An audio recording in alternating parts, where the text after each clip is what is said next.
Middlekauff! Hey!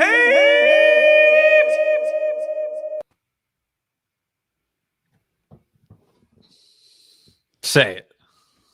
Live and reporting for duty. Reporting for duty. Shoes are shined. Back at it again. Unlike the best quarterbacks in the world, we are here for the Combine Week.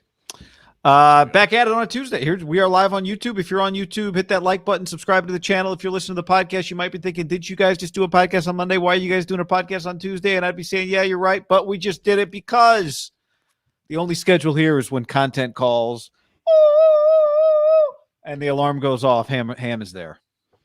Wait till John Lynch talks tomorrow and we do it again. That's right. What's he going to talk about? Someone's going to ask about TV? It's a hell of a question. How much do they offer you, old Johnny boy? Where did you meet Amazon for dinner? Well, let me tell you, guys, Mayoko Barrows, they offered me a shitload of money. And as you can tell, I want to be here talking to you guys instead of I could be at the beach right now making Bezos money, but I said, nope, Jed, Kyle, Trey, Bosa, Kittle, I'm here for you guys. I said, Kyle, I'm with you, man. We're going to the Combine. And Kyle said, John, I'm right behind you. And I'll catch the night flight. I'll see you there tomorrow. How did I miss you? I'll get my own room. Don't worry about me. Don't worry about me.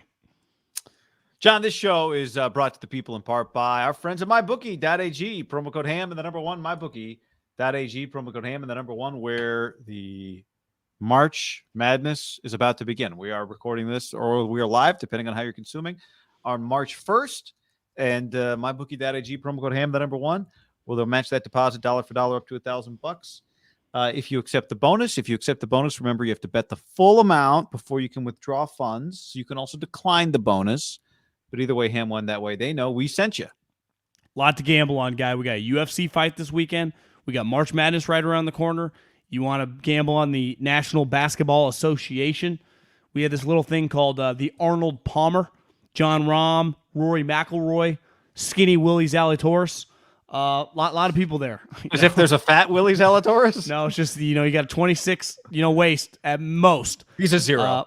He's a zero. As the ladies like to call it, a zero. And Arnold Palmer, Bay Hill, you guys want to gamble, basketball, UFC. I know a lot of people actually that gamble on UFC that really, really enjoy it. How about the guy wanted for murder? What's that guy's deal? Was that Cain? Sorry, I don't want to. Was it Cain? Cain Velasquez shot somebody in San Mateo. Arrested for attempted murder in Barry's shooting. Jesus. So there's that Cain story Velasquez, to follow, man. I guess. Jeez, man. I remember him from back when, I just found out about the UFC. It feels like you know where he's from? Salinas. So he's a NorCal guy. Remember Ken Shamrock? Yeah. That was like an original OG. Ken Shamrock was like doing it in the 90s when McCain used to try to ban UFC. To me, Ken Shamrock feels like a Ruthian figure in the fighting game of just we're going to get this done. The year's the tough guy. You just don't fuck with Ken Shamrock. Was he that old? Like 90s old? Yeah, I mean, he's fighting in the 90s. Yeah, I bet 58. he's 55. Yeah. 58. Doesn't he just look like a tough guy? Oh, my God. Would you mess with Ken Shamrock? Hell no. Remember E40 dropping him in lines. Really? That's how you discovered him? It's already on his wiki. Apparently, the guy that he tried to shoot in California, non-life-threatening injuries, which means that he can identify his assailant. A couple leg shots? I don't know. Do you think in kneecaps? Yeah, I mean, God, that would hurt. Yikes. Foot? Ken Shamrock was in the WWF? I don't remember that. Well, John, where do we begin? NFL Combine has meant, as predicted, more news for other stuff that doesn't involve people at the Combine. And so among those news stories is this from Adam Schefter. Jeez. I'm sorry for what happened to you, or congratulations. This, to me, before we dive into the details, yeah. Does anything sum up Jimmy Garoppolo and injuries like a 3-tweet thread from Adam Schefter? Where he's using like all the characters available to him. I mean, holy majoli. God, Jimmy. So here's what Schefter wrote. Jimmy Garoppolo is expected to soon undergo shoulder surgery that would sideline him until the summer. It's not expected to impact his trade status, and Garoppolo is still likely to be traded this month, per sources. Garoppolo injured his shoulder during the wildcard win over Dallas, per sources. He does not need thumb surgery for another injury he also played through. Surgery is expected to happen shortly. There is significant interest, quote unquote, in Garoppolo from multiple teams, per sources. Preliminary estimates are that Garoppolo is expected to resume throwing sometime prior to the July 4 holiday, if and when a trade is I love this word, consummated. Garoppolo would be available to begin working with the new coaching and medical staff. Did Jimmy? I feel like did the shoulder injury happen at Dallas? It's all running together now. That's obviously what it says. I don't. Do you remember it that way? I know the thumb injury obviously happened the Tennessee Thursday night game. That who was the guy that kept jumping off sides? Didn't he throw Jimmy down? Oh yeah, and then it came out like the day after the Dallas game, and Kyle said something, but he ended up toughing it out. And remember, he talked about the thumb injury actually hurt more, and turns out Jimmy Garoppolo might as well just be like his toughness scales, Butkus and Nitschke. Clearly, listen, I think a lot of people, including myself, I'm guilty, took jabs. You can't. The guy was fucking battling through some injuries, right? I mean, he really was. You got to give him his respect. And honestly, that you could say that helps just like, the up and down play, but then you could also say, well, he's kind of always hurt. He gets injured a lot. And that's why I said this tweet thread kind of symbolizes the Jimmy Garoppolo experience, because as he says in his second tweet, his other injury, the thumb injury, does not need surgery. It's like, man, you got a lot. He got multiple injuries nursing at one time. Yeah, it's double-edged sword. Like, we know how tough he is because of all the times he gets hurt. And, it makes me think again, like if the 49ers did not have another quarterback option right now, if Trey Lance wasn't on their roster, what would they be doing right now at quarterback? Would they be running it back with him? We don't have to spend too much time talking about it because it's not the situation that they're in. But, yeah, they'd be talking about rolling it back another season with a quarterback that gets hurt. Colin asked, can you tell the difference in play between hurt Jimmy and not hurt Jimmy? Well, it depends on the injury. But I would say late in the season, no. I could not really tell the difference. I thought he threw the ball pretty well. Well, Guy, when he had the throw against Tennessee, which I think is fair to say that was the worst throw of his season, just in terms of the flight. I mean, he made some terrible throws to other players on the other team, but just the wobble and how high it went, and it ultimately cost them the game. I think looking back, that was a specific injury. The problem was in the heat of the moment, that just felt like a Jimmy throw. You wouldn't be like, I bet his thumb shattered. You'd be like, oh my God, Jimmy. How did there end up being some soccer shootout where like one of the goalies ended up in the shootout? Maybe he's good at kicking it. Did you see that video? Missed that one. EPL? Couldn't tell you, but the guy lines it up and booms a rocket, not even close to the goal. It is like so high above the goal, right? That the goalie like DeAndre Jordan's pass the other night. You see that? Yeah. Like the goalie in net doesn't even, he's like a right fielder when somebody hits a bomb. He doesn't even turn around. And somehow it ended up in my timeline like, this reminds you anything? And immediately there was like a Jimmy Garoppolo highlight. But that seemed inappropriate. Yeah, I mean, I wonder why is it March 1 that he's getting the surgery? Did he need some vacation time? Yeah, I don't know. Vacation on, you get hurt on company time. You want to rehab on company time? The general, Shaquille O'Neal. Yeah. So I don't know. It's a hell of a question.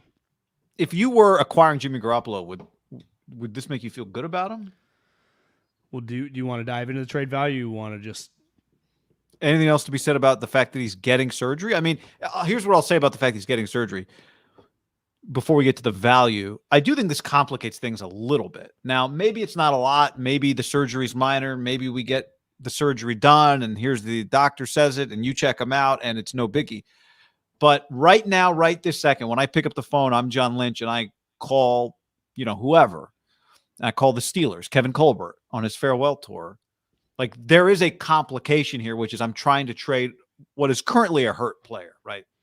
Well, it's like it's one thing for Aaron Rodgers and Tom Brady to poo-poo OTAs. Most players need OTAs to improve. Let's use the Steelers as an example. They're going to have a lot of new parts. They're going to have a new quarterback. If it's Jimmy Garoppolo, you would like to, I don't know, throw at the wide receivers, the tight end, and Najee Harris, right? Wouldn't you like them to just start building a rapport? Well, based on Schefter, it's after the greatest holiday of the year, July 4th. And let's face it, you can't do anything over that time. So they wouldn't even be able to start throwing till training camp. You're acquiring a guy that is, you can tell me mental reps all you want, but Jimmy Garoppolo, mental reps, he needs physical reps. Mentally, he can pick up the offense fast. But not being able to throw at OTA, an ideal situation. To me, it's definitely a blow position. Now, this information, who would want this out? Does it even matter? Well, it's information that has to get out, right? It's information that everybody involved in a trade would have to have. You're not getting it over on anybody. They're finding it out one way or the other. Better to be out in front of it than have it disrupt the market because people start finding out about it late. Was it the Padres GM a couple years ago that traded all those people and didn't tell about an injury? Yeah, was that in the Drew Pomeranz deal? I remember the Giants when they acquired. Who was it? Who did they get? And they sent Sam Dyson, and it turned out Sam Dyson was hurt. But it was definitely Preller, I think, and the Padres had that situation too. Yeah, it's impossible in football, especially in the offseason, right? Because he would have to go to their facility and pass up physical. And remember a couple years ago when COVID first hit, it was how are they going to conduct free agency? And nothing was official till later, during training camp when everyone could check in. This one, he would have to go to whatever team traded for him. And if he shows up in a sling, it's just not possible to do business that way. Yeah. So what does this do to Jimmy Garoppolo's trade value and trade timeline? Was, as someone said here on the chat, that 11th pick. Remember, we had talked about that because it was written about in an Athletic article. In fairness, we didn't. We're not. People call us Jimmy haters. We're not trying to cape here.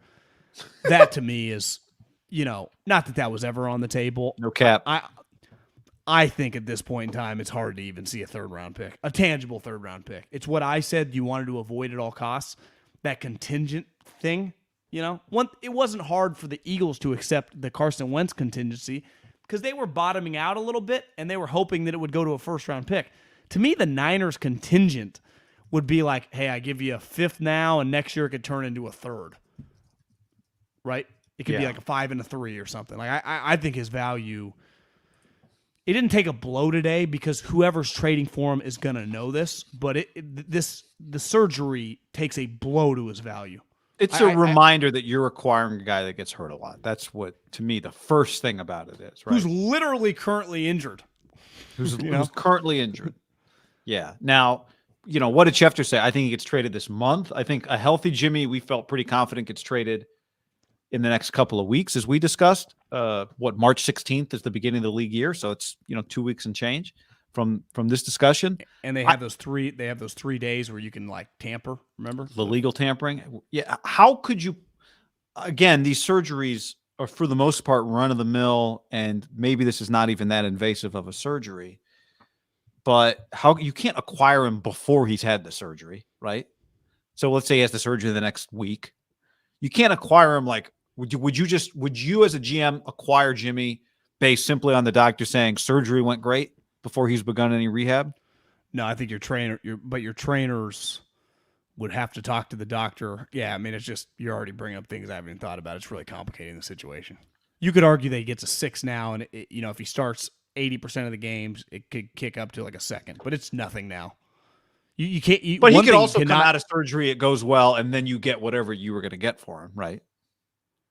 He rehabs, clean bill of health, can throw, and then you acquire. Then if someone was going to give you a 4th, they give you a 4th. If someone's going to give you a 3rd, they give you a 3rd. You're saying you don't trade him until training camp? Yeah, I'm just saying if he can't throw until July 4th, how do I acquire him if he can't throw? See, Guy, I have to have him off my roster to use that money.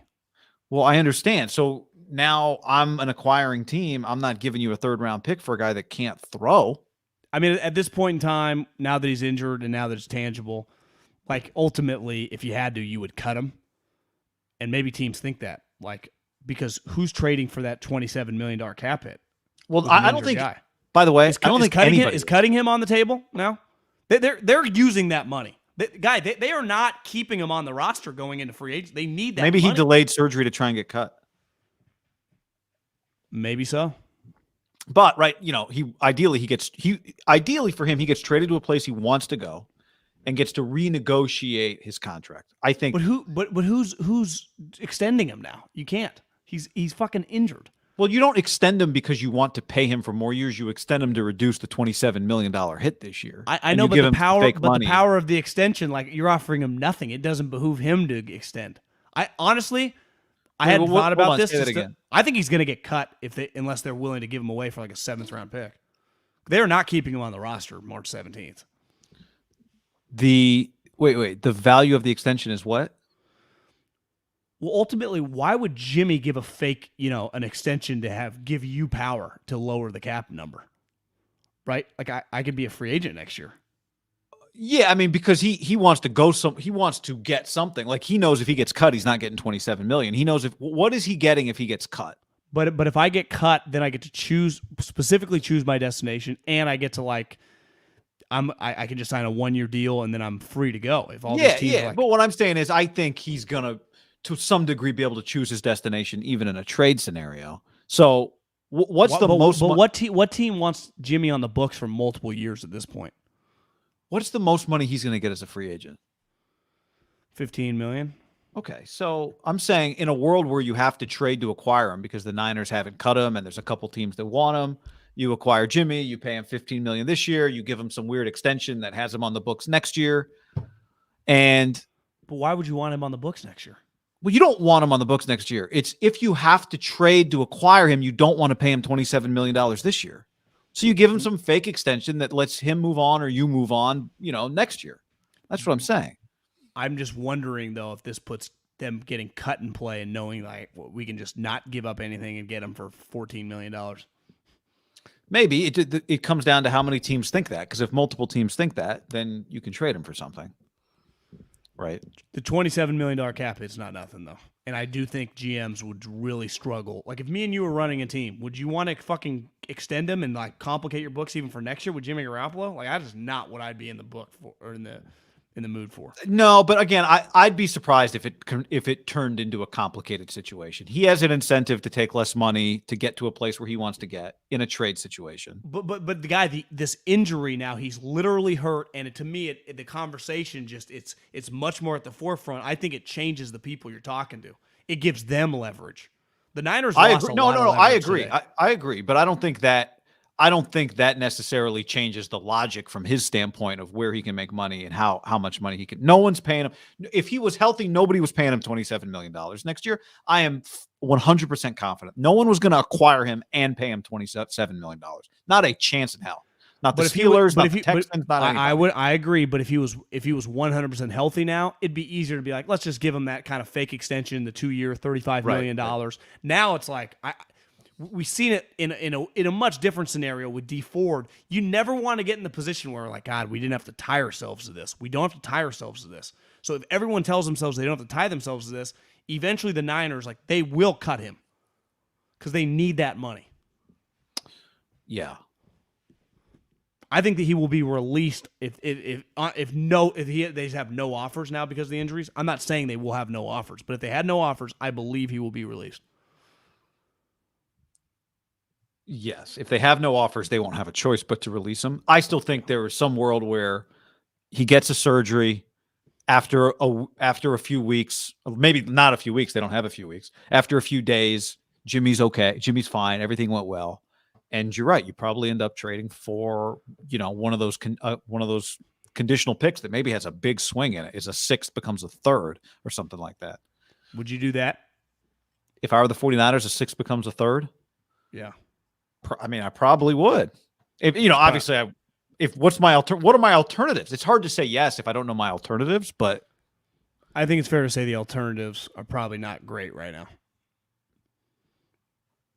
Because I was hoping you just get a fourth and just be done with it, but I don't know if that's on the table right now with a guy that can't participate in OTAs. Because part of it, if you're the Steelers, if you're the Commanders, if you're one of these teams, like, you'd want to get him in and hit the ground running, right? Because you're going to try to make the playoffs. You're going to try to get him on the same page as your guys. And now he's sitting there like this. It's one thing to sit there like this if it's like, we just acquired Deshaun Watson. He's got a broken leg. No big deal. No one would care. It's like, you just acquired Jimmy Garoppolo, who's hurt. We're like, huh? Today was not good for the Niners. Now, they've obviously known this. Jimmy's known it. But it's just any team. Why do they take until March? Because they're all together and they're going to start starting to get serious. No. Why does it take until March to get surgery? Because I do wonder if Jimmy wants to get cut. Jimmy's trying to force it. I wonder if Jimmy's trying to get cut. It makes a lot of sense. Makes a lot of sense. Kind of genius. If that's the way it plays out, it's kind of genius. Now, he was playing up until like a month ago. So when would he get surgery? Immediately after the season? But why? But ultimately, you're helping the 49ers if you do that. Yeah. Who made a move to get rid of you last year. Hard to blame him. I don't blame him for doing a little Shaq move. To me, it's business. It's like, wait a second, I can do something that makes me more in control of my future. Why wouldn't I do that? And by the way, I always think this: if you're a player helping orchestrate a trade to a team, you want that team to give up as little for you as possible, right? So, but is Jimmy thinking like he's Tom Brady or Aaron Rodgers? No, not necessarily, but I just like, what if I can control it? You're telling me I just wait a month on surgery and then I'm more in control because we're going to call their bluff. They're going to have to release me. Why wouldn't I do that? Could Jimmy get cut and then just wait till training camp to sign with a team? Yeah. Till he's healthy? I mean, wait to see who drafts who. Because he just had that happen to him and it kind of rattled him. The thing you don't want is like the Steelers are like, we can't wait around and we move up and take a guy in the first round that they wouldn't have otherwise done if they have Jimmy. Yeah. But it's risky. But it doesn't feel like a windfall is coming for the 49ers at this point. I think the move would be I would wait till they cut him. I agree with this comment. That Niner guy? I hadn't even thought about that. Now, I text a couple people that are on the ground floor there that are in the league. Not necessarily they wouldn't be teams Jimmy would go to. They still thought like fourth. But again, like they're not living and dying with Jimmy, talking about it like internally. So to me, this is one of those where you're just like, it had to come out eventually, and we would have known it, even if they would have not told the teams and he showed up, like they would have reneged, right? Yeah, well, they wouldn't have consummated, John. Yeah, they wouldn't have consummated. But I mean, now maybe the saving grace for the 49ers, could it be this? Bruce Arians says he doesn't think many high caliber veteran quarterbacks will get traded this offseason. Rap Sheet retweets and says, a lot of this thought going around that basically good luck getting a quarterback. Well, does that put Broncos back in play if Denver Broncos don't trade for Aaron Rodgers, who it looks like he's going to sign a massive extension with the Green Bay Packers? Deshaun Watson is kind of the major wild card here. You said you saw Arians say today that, like, it's not my fucking call. Bruce basically said it's an organizational decision, I think was the way he put it, meaning, I don't have – the Glazers would have to approve a Deshaun Watson acquisition. Yeah, I think he's going to be very, very fascinating what they're going to do with that guy in terms of, like, what other teams clearly, I think the Texans would trade him yesterday, right? You want 3 ones? Take him. Yeah, they would trade him yesterday for a lot. Yeah. Would they trade him yesterday for 2 1s and 2 2s and just move on? I don't think so. Because what is this really costing them? Now, especially they got Davis Mills. Yeah. They don't really want they'd rather push the ones back to next year. Totally cost them $10 million. I think $10 million last year. So would you just pay $10 million to potentially get 3 1s for a guy that you know is never going to be there? I don't think it's that crazy. The risk is like, does he never get you anything? Right? Does he just what if it comes out that one girl, even if multiple, the majority of them go away, but one of them substantiated, and then it's like, well, value is he's now worth a 3rd round pick. Yeah. So I think that's a balancing act that, again, none of these people know. No one knows, right? You can have all the information you can possibly have. No one's going to know. I think Russell's a little bit of a wild card. I mean, I keep seeing him just some weird shit. He was interviewing something like with someone in D.C. and they asked him to come to the Commanders. He started laughing about it. Like he's kind of playing it up a little bit. Now he's going to have to ask for a trade. Russ coming to the Commanders would be pretty funny.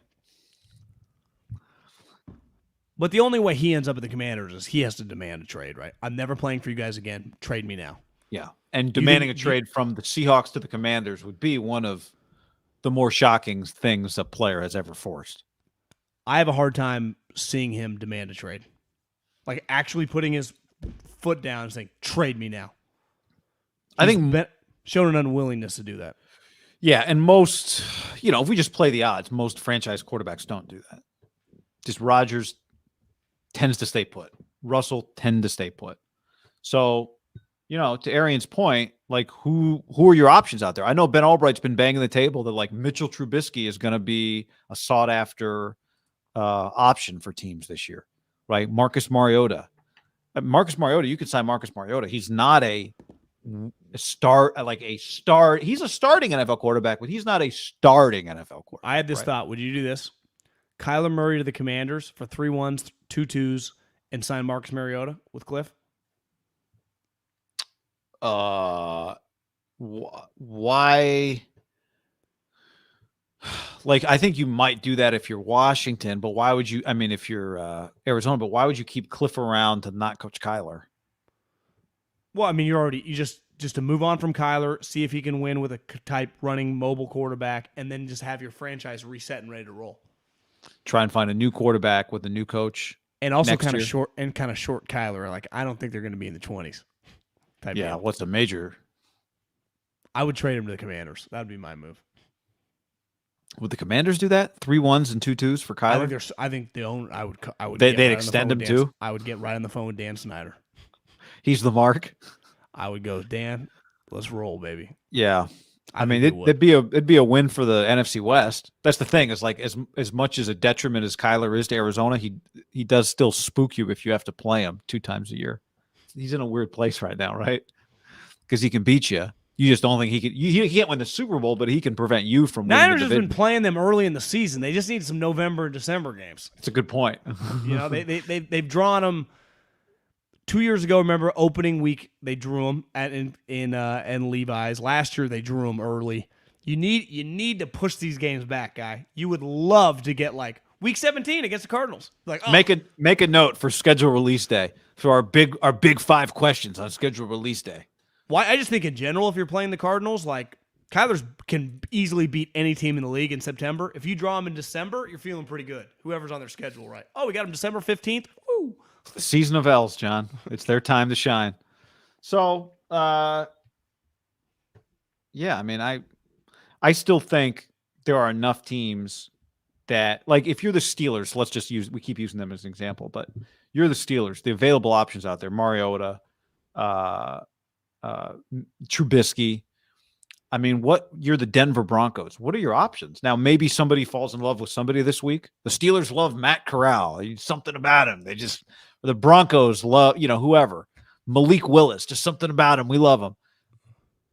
But short of that, even, you don't really know what you're getting in the draft is not before free agency. Free agency comes before the draft. So unless you're drafting first or unless you've already made a trade, you are rolling the dice if you don't sign a quarterback in free agency before the draft, just expecting to be able to get your guy. I also think, though, if you're going to draft one of those guys, you would still want a bridge, and that's where Jimmy does have some value. Yeah. Like, Jimmy, to me, is the best bridge quarterback of the group. Like, we saw Mr. Trubisky for 4 years. He was terrible. Well, it's an Alex light, I think, right? It's Alex Smith light. One thing about Mariota, too. Not light. How about this? Mariota's getting injured as the backup quarterback, remember? Yeah. Mariota was injured multiple times in his Raider career. He never started one game. Yeah, he just got injured. Though I do kind of like Mariota. I would take Mariota over Trubisky. Yeah, I would too. But these are not Jimmy Garoppolo. These are not solutions for teams. No. That's where there just might still be enough teams. Now, not to pay a lot, but like Denver. Yeah, that's the difference. Those guys might cost you $6 million. Yeah. Jimmy cost you 18. Because again, what's his name? Glenn, I do think Jimmy's one team. I do think Jimmy's worth 3 times what those two guys are worth. Yeah, Or he's whatever, getting in the 2.5 times. He would get a number even if he was cut and then he get signed a 1-year deal. It would be the Glennon. Remember when Glennon would sign places? Like they just gave Glennon $16 million. Like that's Jimmy. Because Don Yee wouldn't sign a $5 million contract. No, but I think, but again, Jimmy's in a weird spot because he's better than Mike Glennon. Well, I know that's what. Yeah. But the going rate for the highest level bridge quarterback is a lot higher than people think. Yeah, it's not Andy Dalton, 10, 11 million, right? Isn't that what he got? Andy Did he get got a little 10, more than that? Yeah. I think Fitzpatrick kind of a little lower in that range. Remember, Trubisky signed for 2.5 to be a true backup. Mariota last year, remember, redid his contract, was making like 3 to be the backup. Because he was going to make 12. Yeah. And they wouldn't trade him. They wouldn't trade him. And it worked out, remember? Because he ended up capitulated. It worked out for the Raiders. Like they got a cheap backup. Yeah. He capitulated, and then they consummated the deal. So I don't know. I still think that there's going to be a lack of options enough that Jimmy Garoppolo is attractive to some teams. You know, every time you say one thing about Jimmy, the others, they're like anti. If you say something kind of pro Jimmy, anti, like, how could you say that? And vice versa. You say something anti Jimmy, the pro Jimmy, no respect. He has played quarterback in 2 out of the last 3 NFC championship games, right? I think he's a much better option than a lot of these other guys. That doesn't mean he's a great option. He's just a much better option. There aren't that many players. We talk about this all the time. They're just not, these guys don't exist. There's not that many of them. And weirdly this year, you know, there are a number of teams that could use a guy that aren't in like full reset mode. Denver doesn't want to do full reset. Pittsburgh doesn't want to do full rebuild. Washington football team doesn't want to do full rebuild. Commanders. Sorry. I mean, Indy, who knows what Indy's situation is going to be. The Bucks are kind of in that spot, but Jimmy's not a match for them. So I don't know. It's bizarre. It's weird. It's really weird. Yeah. A lot of people with bad options out there right now. Agreed. Right? A lot of teams that just don't have great options. It's wild. All right, John, before we go any further, let's tell the people about our friends at Butcher Box. GB for life. That's free ground beef when you go to butcherbox.com/ham. Free beef with every order. Guy, no, I'm gonna make the steak I was looking at in my freezer. I'm gonna pull that out tonight. I got some veggies. I'm gonna throw that in because here's the thing: butcherbox.com/ham. No antibiotics, no added hormones. Each box, if you want to set up and make your own box, 8 to 14 pounds of meat. 8 to 14 pounds of meat, depending on your box. You choose. That's enough for 24. Think and feed a neighborhood. Packed fresh and shipped, frozen for convenience, so you can save time on your next grocery. Who wants to go to the grocery store? It's I said the pig. You want to go to the grocery store right now? That thing is like the 405 in any safe way. Customize your own box. Go with one of theirs. Either way, get exactly what you want. Yep. Butcherbox.com/ham. That's butcherbox.com/ham. This is your chance. So you go in, you get the 100% grass-fed beef, and you get the free-range organic chicken, you get the wild-caught seafood, and more. And then on top of that, right now, when you go to butcherbox.com/ham to sign up, you get 2 pounds of ground beef for free in every order for the life of your membership. That's every order for the life of your membership. Not one time. It's not 2 LBs of GB for free just once. It's 2 LBs of GB for free every single time. It's just GB falling out of the sky. Hard to beat, free man. GB. Butcherbox.com/ham right now to claim this deal. All right, what's up next here? Let's see. A guy named Thomas Brady from San Mateo, whose dad's Thomas Sr. Old Bruce, I'd say in a decent mood today. I watched a little bit of his press conference. I mean, the main question he was getting asked was your quarterback situation, starting with Tom. Is he retired for sure? And then also, like, if he asked for a trade, if he wanted to come back, but not to your team, what would you help him out? This is a great tweet here from Rick Stroud. Arians was asked if Tom Brady wanted to come back with another team, if he would accommodate him. Nope. Bad business. Asked about trading Brady and what it would take. 5 number ones. Asked if he thought Tom Brady would come out of retirement. He slammed it shut when I talked to him. I think like a lot of these guys, he likes to have his name out there. Is that a shot?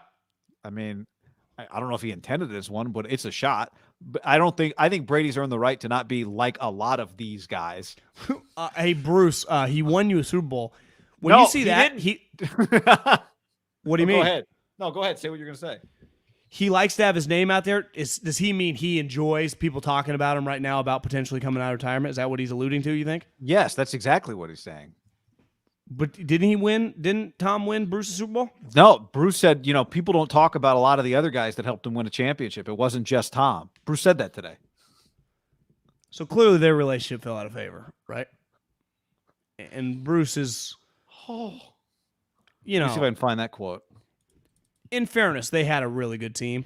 But Bruce, you had a really good team with Jameis Winston. Now, obviously, Tom, and it's not even fair. But let's not act like you're winning a Super Bowl without Tom Brady. You went on the road to Lambeau and won.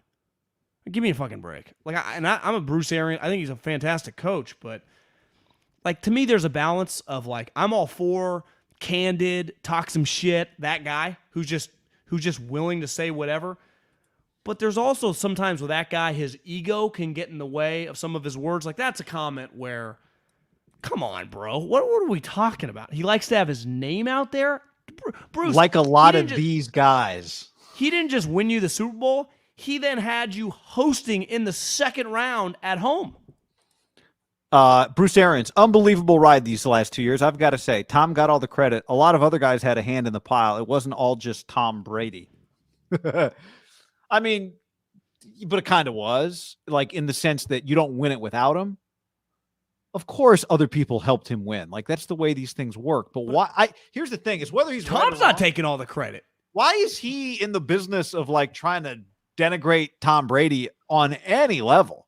Because is he trying to throw some weight around? Yeah, I think Tom took away a lot of his shine. Let's face it. Even when he was with Carson and winning all those games, Bruce was known as a kind of a genius. And when he went there, no one talked about Bruce Arians beside him kind of being an idiot, right? You get credit for getting the guy. Bruce, you get credit for the pitch that Brady liked, that Brady wanted to play for you. You should take pride in that. Tom Brady chose you. So you should take pride in that. But I mean, again, I really believe this. I thought the end of the season for the Bucs, especially their last playoff game, it was just such a bright light on the fact that Tom Brady got something from Bill Belichick that he doesn't get from Bruce Arians. And that's just the most elite coaching, a button-down operation, all that type of stuff. And I don't know, maybe it cost him another Super Bowl. Well, Guy, he led the fucking team back, and then defensively, they just what are we doing? Does that ever happen to New England? If they came storming back, they would not have given up a 50-yard bomb to Cooper Kupp in that situation. They're just we called a zero blitz. We weren't all on the same page. Well, the last thing Belichick's teams were ever not all on the same page. In critical situations, could it be harder for Tom to stomach that loss? Listen, we played like shit. Weird things were happening. We come storming back, and then the defense blows it with just kind of the loosey-goosey Tampa operation. Yeah. Weird penalties. I know. The irony is this, Chris V on the stream says trying to lower his trade value. Yeah. Tom, 5-1s. But, I mean, he wasn't the most important. We could have done it without him. Of course, he's not actually saying that. Look, I don't think here's the other thing. Bruce Arians is not the guy that Jason Light's the GM of the Tampa Bay Buccaneers, right? Well, and Jason, I watched early this morning. Jason doesn't talk like that. Well, he talked in reverence for Tom and how appreciative he was with Tom and how he called him a friend, and he'd known him since New England. But Bruce is, I'd say Bruce headlines go much more viral than Jason Light's, right? Bruce says that guy kind of is everywhere. Well, yeah, totally. I just don't. I don't believe we have this conversation about what would happen if Tom Brady said, "I'm coming back and I want to play for the 49ers." What would happen is he'd end up on the 49ers. And they wouldn't have to trade 5-1s to get him. They would not. I don't believe. No. But couldn't you see Bruce kind of putting up a stink? Of course. And he's right. It's kind of bad business, but not everything 100% of the time is 100% business. And part of having Tom Brady and having Tom move some money around last year, which added a year to his contract, is that you understand when you get into business with Tom, you don't get to then hold Tom hostage if Tom wants to do something else. Do you think Bruce, because I could see this last year when Tom signed the extension and they moved the money around, that he thinks Tom fucked him? Because I bet he told him, like, listen, I got multiple years left in me. Let's go win a couple. Let's try to win a couple more. And then Tom's like, fuck it, I'm out. So now Bruce left with Blaine Gabbert and Kyle Trask. Like, he probably thinks as a coach, I'm screwed. Because his comments on Deshaun Watson, my owner's not going to let me do that. You know, Jimmy Garoppolo makes no sense for what I want to run on offense. I'm in major trouble. Also, there's been a few, there was a week of stories that it's Bruce and Tom's relationship that was the problem. It would not be the greatest reflection of, like, I understand if you're Bruce, I think part of what he's trying to do is keep Tom retired.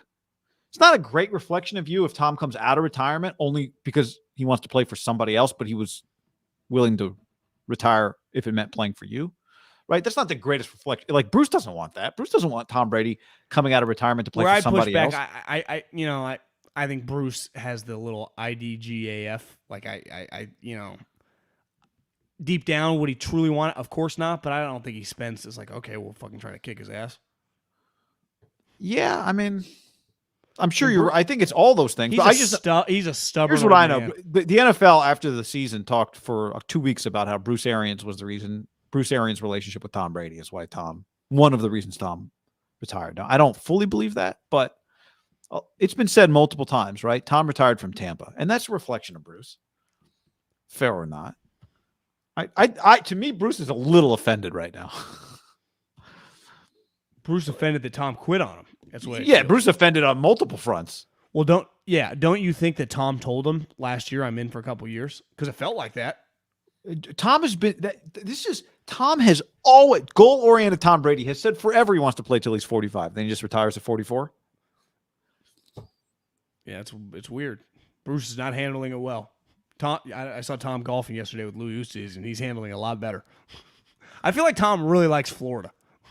You notice that? I think he really, like, I just got news for you. I mean, you and I aren't South Bay, Northern California guys. I'm not even trying to be a hater, but the South Bay sucks. Now, he's kind of from that area, but, San Jose, San Mateo, it's different when you have your parents' house. There's some nostalgia there. Could you see Tom Brady, San Jose? I do. I've not spent but I've not spent much time like Los Gatos Peninsula Hills. north of San Jose Peninsula. Like, what is that, Woodside or whatever? Alex Smith has like a $20 million house he built in one of those areas that are supposed to be incredible. Is that north of Palo Alto? Yeah, north of Palo Alto, up, not on the water, but like up the peninsula, kind of. Could see that. Yeah, I'm with you though. I think it's part of why Aaron is like, God, look how he's just in the warmth all the time. It's just warm. I mean, I think the cold has to just beat you down, right? If you're in Green Bay or New England all those years. Oh my God. Josh Allen seems happy.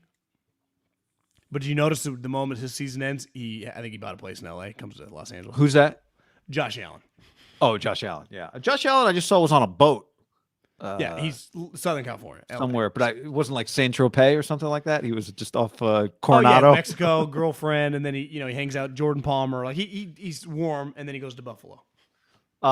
So I don't think look, give him away. Think Brady's out. I think Brady's, I wouldn't say off the table. Not that he was necessarily ever on the table, but it just, unless something tangible comes out from one of the heavy hitters, and I think it would come from this guy named Adam Schefter, who, let's face it, is clear. Just do the math. Tom Brady retirement. People are like, he missed on it. No, he nailed it. Tom just denied it for a couple of days, and then he announced. The Jimmy information, what do you think? Adam and Don Year are close. Like, so if there is, Tom Brady is thinking about it, it's going to come from that guy. Yeah. And Darlington will be a package deal. Darlington, and I do wonder, like, I could see him at these deals with like John Rahm and all these golfers, and it's like, Tom, do you already miss it? And he's like, yeah, I do, man. Well, I thought the same thing. I wonder, like, is Tom going to play like, what do you think it could be in a month? How many rounds of golf could he play? And just go, I don't think I'm ready for this life quite yet. Did you notice in the Wickersham book, he had a line like golf would never fulfill his itch? I did. And He noticed that. Because I watched someone had a picture yesterday, like a video of him shot. He like hooked it in the water and like hucked his club. It's when you're bad. Can you imagine being that good at something as he is at football? And then doing golf, which I think he deep down would love to be just like a scratch golfer, but the gap is so wide. He's like, I can't accomplish this. The book said he could accomplish. He could never pick up a golf club for the rest of his life, and he wouldn't, and he'd be sad. He'd be okay with that. Doesn't mean he's been playing golf since he was like 10 years old. I know. He was playing in like the tournaments with his dad. I think what separated it is he got so good at football. And when you're so good at something, and you're a competitive guy, I think he hates sucking.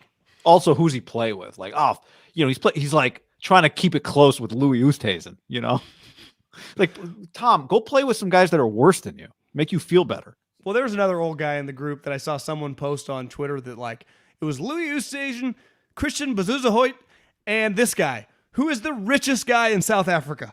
Isn't that guy the foursome? Is it that guy or the other guy whose Twitter handle is like Pin Seeker or like Instagram handle? I mean, might be.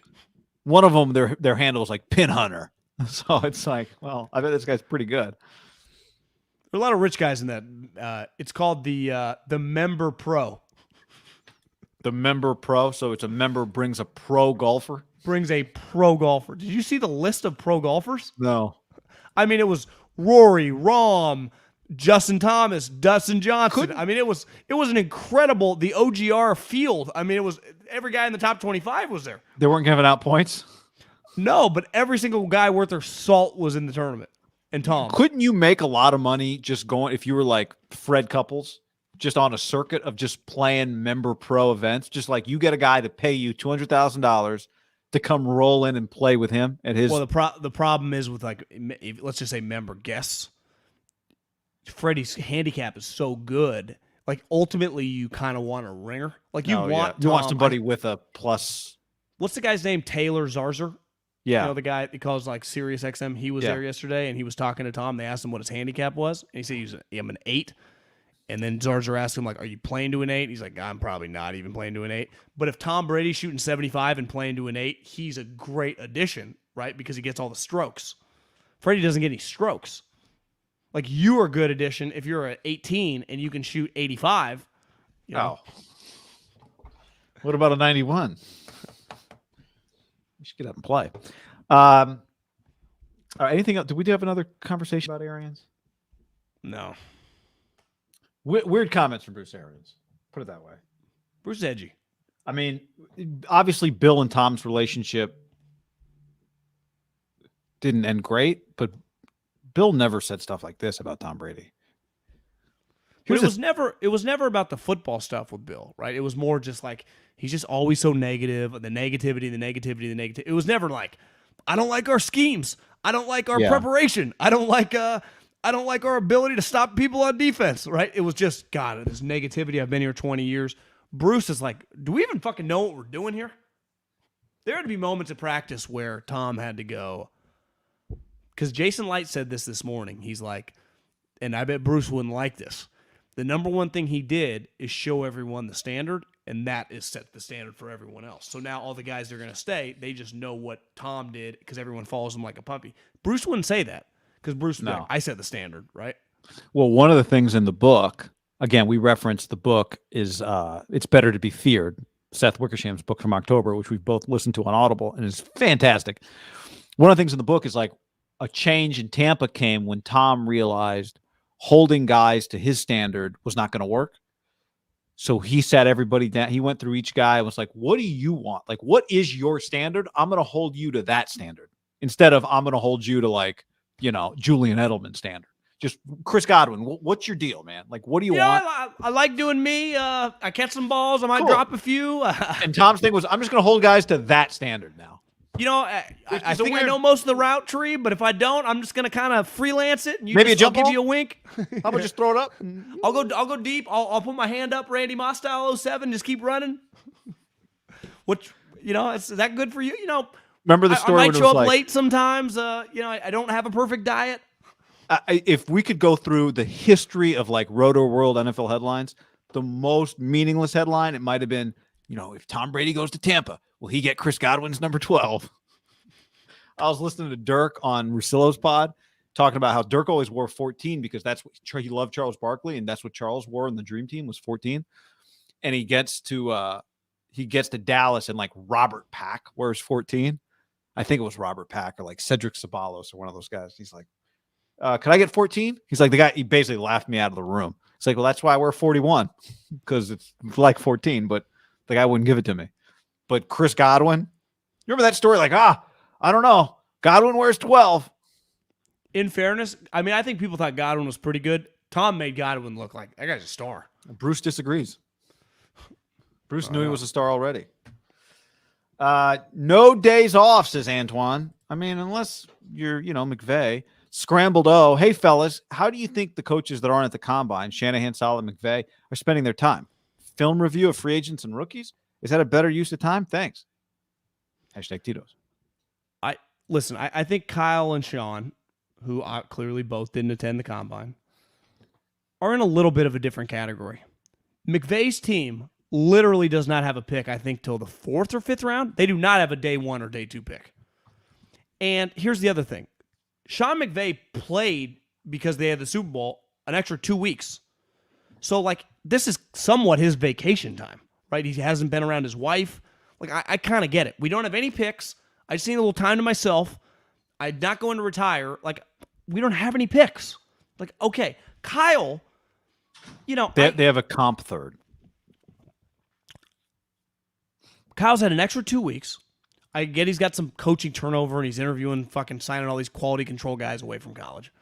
Let's not act like those guys wouldn't meet him at the combine to interview if he needed to interview. Do they need Kyle at the combine? They do not. John Lynch and Parag and Adam Peters can handle everything, right? They can handle all the trade scenarios. They know what players to interview. But I was thinking about not sending any of your coaches. It doesn't behoove D'Amico isn't it a lock with those first 3 picks in the second day? They're gonna take a defensive player, probably maybe a DB, maybe a pass rusher, just D'Amico to meet the guy. Because D'Amico, I don't know, high character, played in the league. I would just like him to be around a guy for 15 minutes. I saw they asked Gutekunst today. They said, "Did you see all these coaches that aren't showing up? Would you guys ever entertain that?"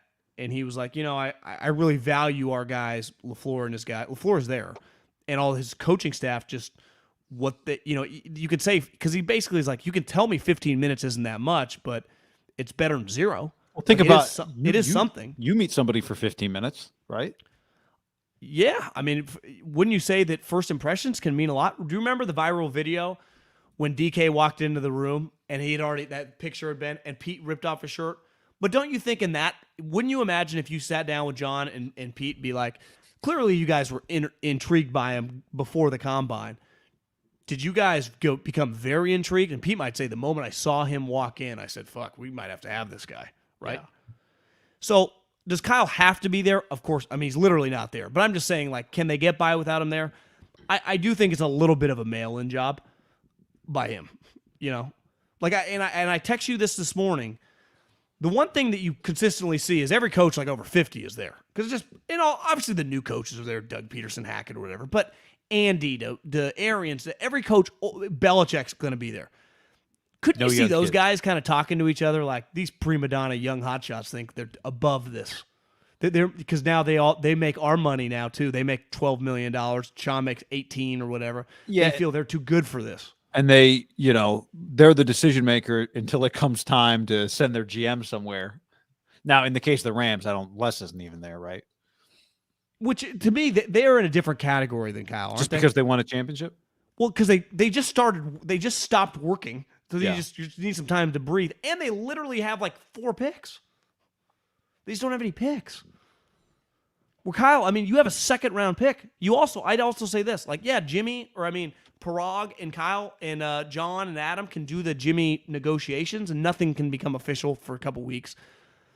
But aren't you interested? Or do you just want to get your texts and your call updates? Yeah, I mean, who made the trade the first time? It was him. Initially. Bill called him. I just think he probably is over this event. And maybe now he feels they've already traded their first-round picks for the next couple of years. I don't have to go.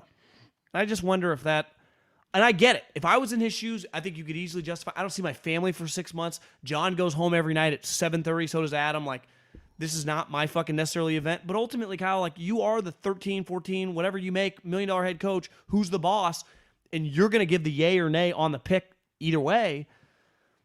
Hell, could you come from, like, Friday through Sunday just to see the interviews and the workouts? You don't have to be there these first couple days. I don't blame him for not doing a press conference or whatever. Bill hasn't done a press conference of this thing in 20 years. But he goes on NFL Network usually. And he goes to the workouts. Like, I think, don't you think if Bill values, even though he says, like, I don't pay guys to run 40s and stuff, he does his value being there and getting a feel for these kids. Yeah. He's been going there since 75. I mean, it's not quite the Senior Bowl, right, where you get to actually coach guys. But it's which led the Niners to Deebo Samuel. Yeah, I don't know how you could argue it's not worth anything. Maybe it's not worth much, but I don't think you could argue it's not worth anything. I think seeing anything in person is worth something. Now, sometimes you could argue maybe it leads you to overvalue something, right? You can make wrong conclusions. Kyle would tell you, all the interviews are taped. I get to see all those. All the workouts are taped. I get to see all those. Everything that happens there is taped. I'd say, well, there is just a 15 minutes. I'd rather just let John carry a conversation with the guy for 15 instead of me interrupting. Yeah. And we just have pressing needs. I mean, we lost 17 members of our coaching staff.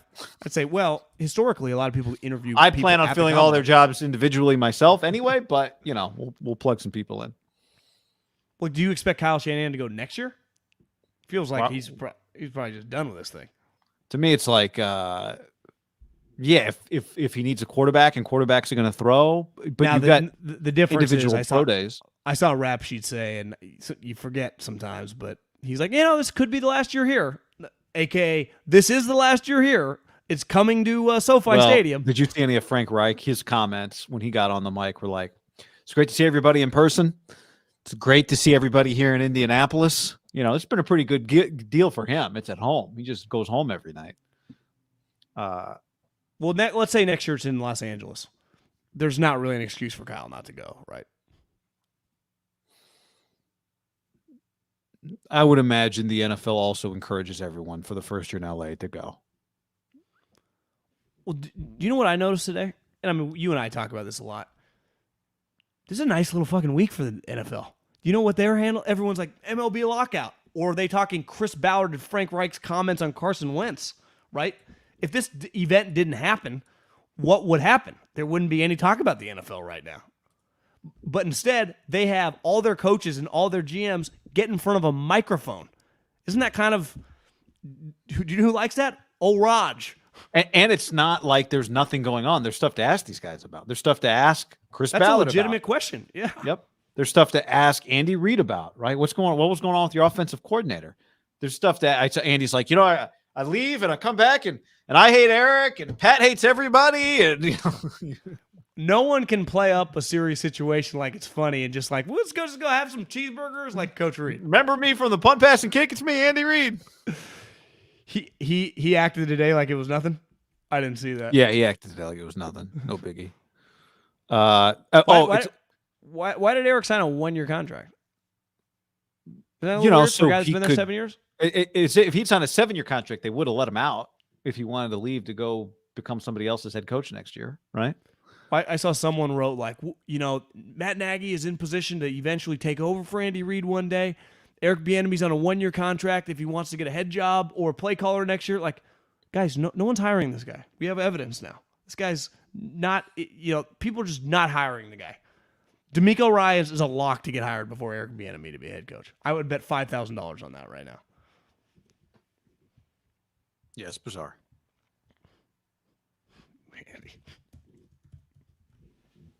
What were the other? I mean, the Arians made news. A lot of teams need quarterbacks. We might come. Is there going to be one story of any significance that actually happens at the combine from the combine? No. They really should spread all these talks out even more. Like half the coaches today, half the coaches tomorrow, half the GMs the next day, half the GMs the next. The problem is like then the combine the workouts doesn't start. Yeah, you just don't have time. And I think the coaches really push for the ebb and flow of the week to start doing business. I just typed in Andy Reid to Twitter and said, Andy Reid asked if he has a favorite position group to watch during the combine. See, this is where he gets everyone off the scent of shady shit going on. I just sit up there and eat potato chips and watch them all. Well, he also said, I saw that question and he was like, I'm not going to tell you guys what I'm looking for. I'm not going to give it away, was part of what he said too. I'm looking at players, so I'm not going to tell you what it is I'm interested in. But I heard Brandon Beane. Have you heard Brandon Beane talk much? The GM of the Bills? Not much, no. He was kind of got a southern. I don't know where he's from. He's kind of got a southern accent. Carolina, I think. Oh, okay. But he was impressive, just kind of talking about how he's from a free agency standpoint, we all know for the most part, who's going to be free agents. You can look at a team's cap situation. You can look at a team's roster. You can look at a team's roster and see how much guys are getting paid and how good they were last year. And you know what you would do. You know who you would cut and who you would keep and who you would restructure. He's we got a pretty good idea already of who's going to be available. Yeah. Yeah. And it was just really interesting. What we used to do too is no one thinks I can't wait for Devontae to hit the open market. If I see that one more time on Twitter, are you guys idiots? In the history of free agency, Devontae Adams has never hit the open market, ever. But do you know what happens a lot are cap casualties? And teams spend a lot of time in the fall, maybe not the fall, but in January, of evaluating and ranking cap casualties who are essentially free agents. These guys that will get cut over the next week. Because do you know what teams will do this week? They'll ask guys to take a pay cut. So, hey, I can't afford to keep you at 12, but if you stay at 7, I'll keep you. And if the agent goes, well, hey, man, I can get you a 2-year 20. Let's tell them nope, no pay cut, cut me. But if you go, well, I don't know if the market's going to be that great. They like you here. You like it there, just stay. I think that goes on a lot this week. Cap casualties, people pushing for pay cuts, guys gauging their market, right? If you're the agent, you start going to Roseman and John, hey, man, if my guy became available, you guys need a corner. How much would you be willing to pay him? So they go, I don't know if I'm going to take a pay cut from 12 to 6.5 if I know I can get 9 from them, right? Right. So screw you, cut me. Yeah. And again, it's somewhat of a guessing game, but that's where this week is, to me, for as cool as it is, the workout start and these press conferences, the behind-the-scenes potential of Hard Knocks and the conversations of GMs and agents over numbers is just if you could just give a PG version of just a couple Parag and Danye, right? Chris Ballard and Carson Wentz representatives. And can you imagine just a 30-minute YouTube of just a couple behind-the-scenes things, but nothing too crazy, but just kind of, what do you think about 17 million? Just going back. Can you imagine how many views that thing would get? Because there's nothing like that we've ever seen. No. You don't ever see that. No. To me, that's the most fascinating part about the business, that truly only the GM, head coach, contract negotiator, agent know what that conversation, what is the back and forth? God damn it, that's not enough. And you hang up. But this one's in person, right? They're both, hey, we go meet, come to my hotel room. There's a lot of hotel, is it winter meetings when people just go to different people's hotel rooms? That's a lot. The cool thing about Indy is every hotel is connected by these these bridges that are enclosed, so you can just walk. It's just so easy. It's why a lot of these teams are you can't send us to LA. It's so fucking easy here. No one wants to go to LA, Roger, beside you. And Roger goes, well, I'm going to double the revenue for the combine. Yeah. Good luck getting from the airport to the hotel. I guess you could put in Vegas too, but that, it's can you imagine Mike Vrabel in Vegas? They have enough fun in Indy. It's not about the fun. They just I'm in. Mexico, Estadio Azteca for the combine. That'd be all. Shanahan would be oh, I got a Cabo place. One thing I was thinking about, I want to go back to Brandon Beane for a second. There's going to be a lot of back and forth over, who knows, the next few weeks, next few months, maybe the next year, about Kyler and what his worth is. And I was listening to Brandon Beane. He was talking about the extension they signed with Josh Allen. And one thing is clear. They really, at the end of the day, didn't hesitate to do it, right? To give Josh Allen $150 million in total guarantees for a few reasons. But the contract is actually like $260 million, right? Yeah. If he keeps playing like this, he's going to get every penny, right? Well, two things. One, that. Two, Brandon Beane, like to hear him talk about it was like, he's just like, we got cost certainty now on our quarterback. We can every year, you can always manipulate something if you need to create yourself a little space with Josh's deal. He's like, and we got this guy, Josh Allen, now under contract for like 8 more years. So in 2 or 3 or 4 years, his contract is not going to look that big because it's just the nature of quarterback contracts. It's not going to look that crazy as long as he is the guy that we think he is, right? So he's under contract for 8 years. We do have flexibility every year. There's always some flexibility if you know what you're doing. You have cost certainty on your quarterback. And what you know is even though the number looks big right now, hell, his contract wasn't, I think it was number 2 in average annual value when he signed it. What's it going to be in 3 years? I mean, 10th, right? What's $43 million going to look like per year in 2024? So, I mean, Rodgers might get 50. Stafford could get 48. I mean, some of these guys. It was just the Bills didn't think twice about signing Josh Allen at $260 million. They didn't hesitate. The Cardinals have already, if the Cardinals thought that Kyler Murray was what the Bills thought Josh Allen is, they would happily sign up to extend him for 8 years and lock him in at 41 or 42 or $43 million. Because if he's that guy, that contract becomes a good value within a couple of years. I mean, it happens fast, right? This isn't the COVID cap that's like going backwards. This is not Major League Baseball's offer to the players where the cap stays the same for 3 years. It's about to explode to the moon because they got $200 billion coming for the TV. Stonks. So, I mean, it's just like we know what the Cardinals think. We know what they think. They're telling us right now. Wouldn't you say the same thing a little bit about the Ravens with Lamar? Because they did hesitate last year when they wanted a new deal. Yes. And now, they feel, in fairness to those much guys, closer. Josh is about as easy as it gets. Just like Mahomes is about as easy as it gets. Right. But I would, and I think you'd agree, much rather have Lamar Jackson than Kyler Murray. No question. Yeah. No question. I'd trade Kyler Murray. Could you get 3 ones for? Could you get from Washington? If you get 3 1s and a 2 and sign Mariota, Mariota's not a solution.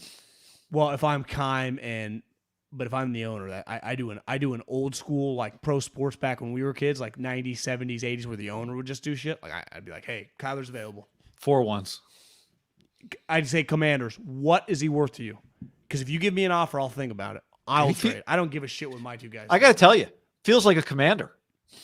Kyler feels like a good, solid Washington commander.